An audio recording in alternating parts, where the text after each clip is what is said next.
자, 이제 1차 고사도 끝나고 연휴도 지나고 수학여행도 갔다 오고 드디어 다시 수업을 열심히 들을 차례네요.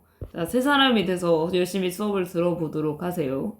자, 우리가 기억을 안 나겠지만 기억을 다시 되돌려 보면요. 고려가 처음에 거란하고 싸웠다가 그 다음에 여진하고 싸웠지. 그 다음에 마지막에 싸운 나라는 이 몽골이라는 나라거든. 사실 이 몽골은 엄청나게 큰 나라잖아. 너네가 칭기즈칸도 알고 있을 거고.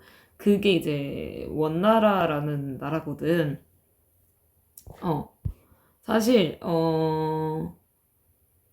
몽골이 중국에 있었으니까 그때는 금나라를 공격을 했어.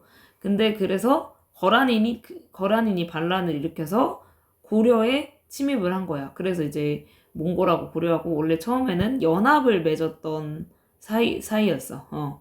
고려는 몽골과 원래는 국교를 맺고 있었다고, 친했다고. 근데 이제 몽골이 고려를 막 괴롭혀. 선물 내놓으라고.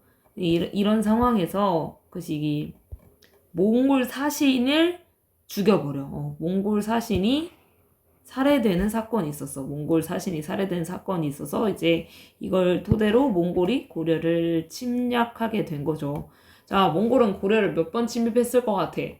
무려 8번이나 침입을 했어요. 우리가 이 8번을 다 배우는 건 아니고 몇 개 중요한 것만 배워보는 거예요. 자, 근데 이때 몽골이 침입했을 때 고려의 정권은 당연히 무신조 정권이었을 거고 최우가 권력을 잡고 있었어.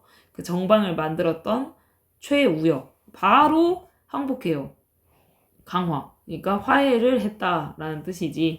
근데 이제 몽골군이 돌아가면서 그 다루가치를 두고 돌아갔어. 그러니까 약간 고려를 감시하려고 관리를 두고 이렇게 돌아간 거지. 자, 이 사이에 이제 고려는 뭔가 이제 몽골이 다시 쳐들어올 수도 있으니까 준비를 하겠지. 어떻게 하냐면 수도를 강화도로 옮겨요. 여기는 인천 옆에 있는 섬이야. 인천 옆에 있는 섬. 여기 지도를 보면 여기 조그만 섬이 이제 강화도라는 섬인데 몽골군이 말을 겁나 잘 탔거든. 근데 대신에 그 배를 못 타. 얘네가 배를 타본 적도 없어서 멀미가 겁나 심해가지고 배 위에선 전투를 할 수가 못하는 게 약점이거든. 그래서 배 강화도로 도망을 가버려.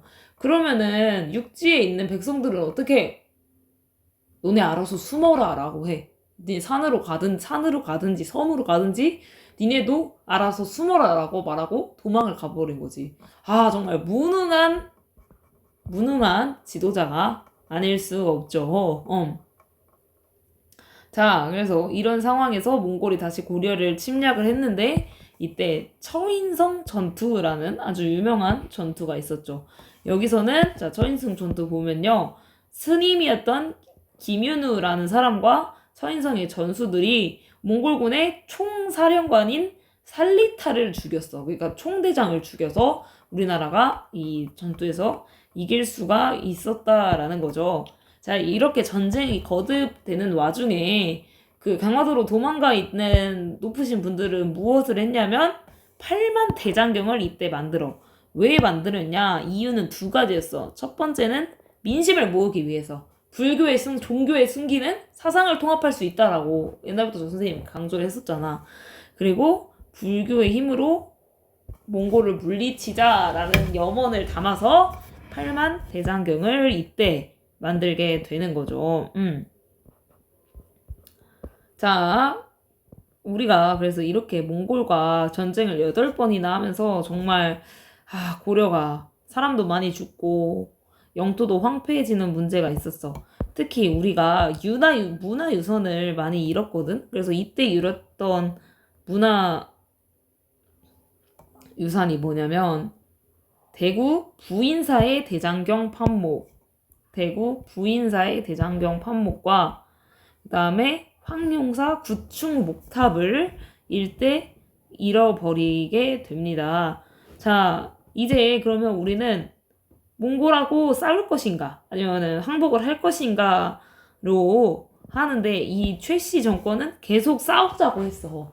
왜냐면 화해를 해버리면 강화도로 들어온 지들 입장이 뭐가 돼? 망하지. 그러니까 계속 싸우기를 원해요. 그래서 결국에는 이제 다른 밑에 있는 쫄병들이 최씨 정권을 최씨 그 최고 권력자를 죽이고 무너뜨려 버리죠.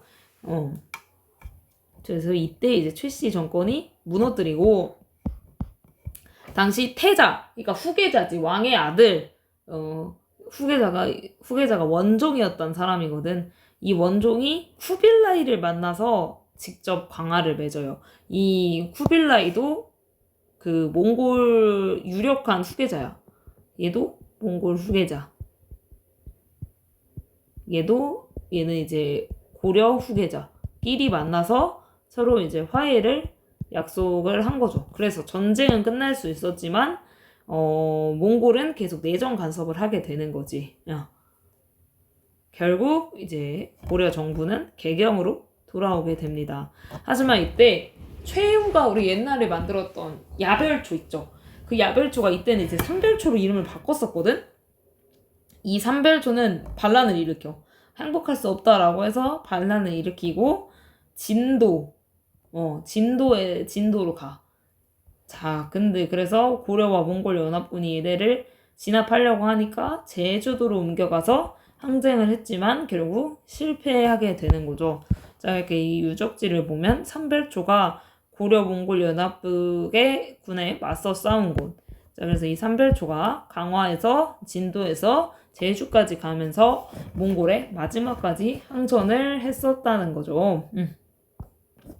자, 이건 고려 태자였던 원종과 쿠빌라이가 화해한 내용이에요. 자, 원종은 고려의 후계자였고, 자, 근데 사실 원종이 쿠빌라이 때 가려고 갔던 게 아니라, 원래는 이제 황제한테 갔겠지, 몽골의 칸이라고 했지, 황제를. 황제한테 가는데 죽은 거야, 황제가. 근데 후계자가 없어. 그래서 후계자 다툼을 하고 있어. 그러니까 이 쿠빌라이도 찐 아들이 아니라 뭔가 후계자 중에 한 명이었던 거야. 그래서 원종이 얘한테 가. 근데 쿠빌라이 입장에서도 고려의 태자가 나한테 왔다는 건 내가 황제가 되라는 뜻이구나. 이러면서 둘이 손을 잡은 거지. 그래서 둘 다 황제가 되고 고려가 이제 무사히 전쟁을 끊을 수 있었다라는 거죠. 자, 여기까지 할게요.